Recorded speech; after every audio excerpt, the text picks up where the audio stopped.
Tirupati MP మద్దెల గురుమూర్తి గారు తన నియోజకవర్గంలో జరిగే చాలా సంఘటనల మీద, కొన్ని దుష్పరిణామాల మీద, కొన్ని ఇష్యూస్ మీద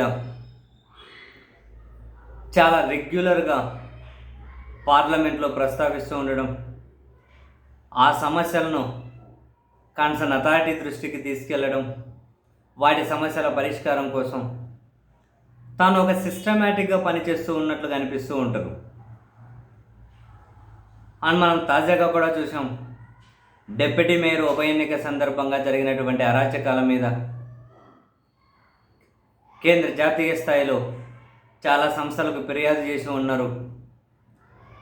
రకరకాల విచారణల అంశం మీద పెండింగ్లో కూడా ఉన్నాయి. తాజాగా గౌరవ ఎంపీ గారు ప్రధాని నరేంద్ర మోదీ గారికి, కేంద్ర హోంశాఖ మంత్రి అమిత్ షా గారికి తిరుమల పవిత్రతను కాపాడమని, తిరుమలలో వరుసగా జరుగుతున్న సంఘటనలు, ఇక్కడ పాలన చూసుకుంటున్న వాళ్ళ మధ్య సమన్వయం లేకపోవడమే ప్రధాన కారణంగా కూడా ప్రస్తావించుకుంటూ, ఇంతవరకు తిరుమల చరిత్రలో జరిగిన సంఘటనలు జరుగుతూ ఉన్నాయి. సో మీరు అక్కడ ఆ దేశంలోనే అత్యంత ప్రసిద్ధిగాంచిన ఆధ్యాత్మిక క్షేత్రాన్ని కాపాడే విధంగా చర్యలు తీసుకోండి అని చెప్పి గౌరవ ప్రధాని గారికి, హోంశాఖ మంత్రికి తాను లేఖలు రాశారు. ఆయన ప్రధానంగా సెక్యూరిటీ ల్యాప్సెస్ అట్ తిరుమల అని కొన్ని సంఘటనలను ప్రస్తావించారు. అన్నదానం క్వీ స్టాంపేట్ అండ్ జనవరి 20 ఇన్సిడెంట్ అని. ఏంటది?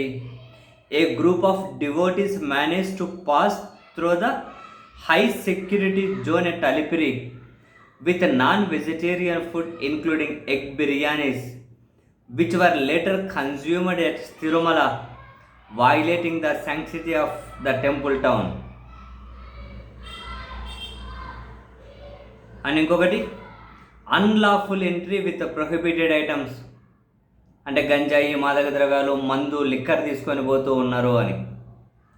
అండ్ పాప వినాశనం డ్యామ్ ఇన్సిడెంట్, దాన్ని ప్రస్తావించారు. అండ్ మార్చి 31 సెక్యూరిటీ బ్రీచ్ అని. ఏంటిది?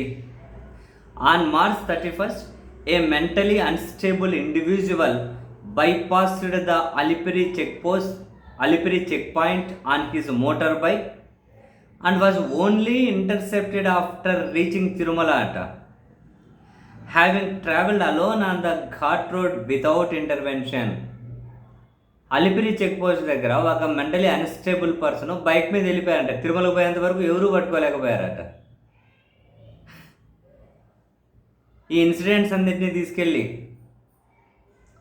ప్రధాని హోంశాఖ దృష్టికి తీసుకెళ్లారు. The failure of the present TTD administration to establish A structured and well coordinated security framework is placing millions of devotees at risk అని. సో దీని మీద కేంద్రం ఇంటర్వెన్షన్ అయితే కోరారు. తిరుమలలో వరుసగా జరుగుతున్న సంఘటన నిజమే లేండి, ఇంతకుముందు ఎప్పుడూ వినలేదు మనం.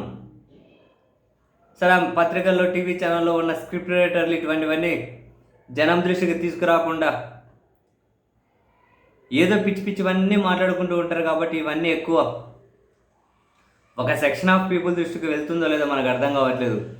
అయినా ఏముందిలేండి, ఇప్పుడు ఆంధ్రప్రదేశ్లో అంతర్జాతీయంగా కానీ పేరెన్నిక కన్నా గొప్ప గొప్ప ఆధ్యాత్మికవేత్తలు పాలనలో ఉన్నారు కదా. అందుకని ఇటువంటివి ఏవి జరిగినా కూడా లోక కళ్యాణం కోసమే అనుకుంటారు. అదే వీళ్ళు వ్యతిరేకించే వాళ్ళు అధికారంలో ఉన్నప్పుడు ఏమీ జరగకపోయినా వీళ్ళే సినిమా స్టోరీలు క్రియేట్ చేసి మరీ భ్రష్టు పట్టిస్తూ ఉంటారు. ఎలాంటి సమాజంలో ఉన్నామో మనకి చాలాసార్లు అర్థం కదబ్బా. కొందరు లీడర్స్ని, కొందరు పార్టీలని, కొందరు వ్యవహార శైలిని చూస్తే నిజంగా